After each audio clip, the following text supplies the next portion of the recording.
Hello বন্ধুরা, ছোটো একটা মিনি ব্লগ নিয়ে এলাম তোমাদের সামনে। আশা করি ভালো লাগবে। অনেকক্ষণ পর ভয়েসটা দিতে পারলাম। আমার দোকানে কাস্টমারের জন্য ভয়েসটা দিতে পারছি না, আওয়াজটা পৌঁছে যায় বারবার।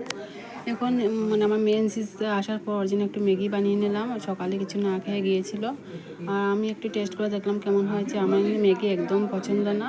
এখন আমরা ম্যাগি খেয়ে খেতে আমি তো খেতে পছন্দ করি না। এখন আমরা বেরিয়ে পড়বো আমার ভাগ্নির বাড়িতে। আজকে খাওয়ার নিমন্ত্রণ ছিল।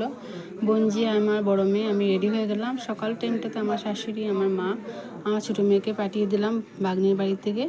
এই থেকে টুকটুক মধ্যে বসে পড়লাম। আজকে অনেক গরম লাগছে, কি বলবো।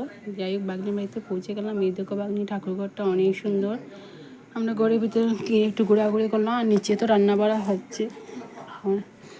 এখন আমরা চলে যাব নিচে, গিয়ে খাওয়া দাওয়া করে নিব।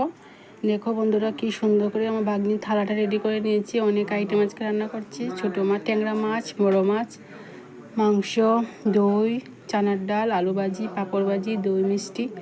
আর কি আমি খেয়ে খেয়ে সবার সাথে গল্প করছি। এদিকে আমার বিয়ান শুয়ে আছে। মেয়েকে বললাম একটু ক্যামেরার দিকে তাকাও, আমার মেয়ে ভিডিও করছে। এদিকে খাওয়া দাওয়ার পর আমরা আমি এখন চলে যাব। ওই দেখো আমার ভাগ্নি, একমাত্রই ভাগ্নি আমার, ভাগ্নির শাশুড়ি। খাওয়া দাওয়ার পর চলে গেলাম আমরা ছাদের উপর, গিয়ে একটু আঁটাউটি করলাম। তোমাদের আমার ভিডিওটা কেমন লাগলো? সবাইকে বাই, দেখা হবে নেক্সট ভিডিওতে।